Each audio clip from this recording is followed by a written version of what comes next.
আসসালামু আলাইকুম।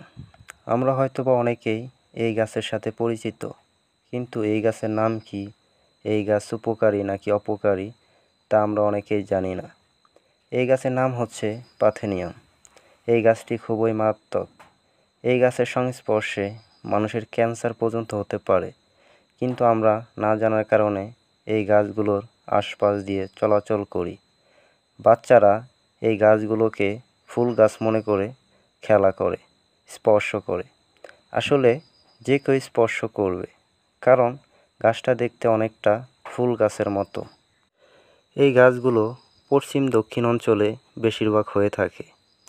এই গাছকে পুড়িয়ে ফেলার পরামর্শ দিয়েছেন কৃষি কর্মকর্তারা। আসুন আমরা সবাই মিলে সচেতন হই আর এই গাছ সম্পর্কে সবাইকে জানাই। সকলেই ভালো থাকবেন।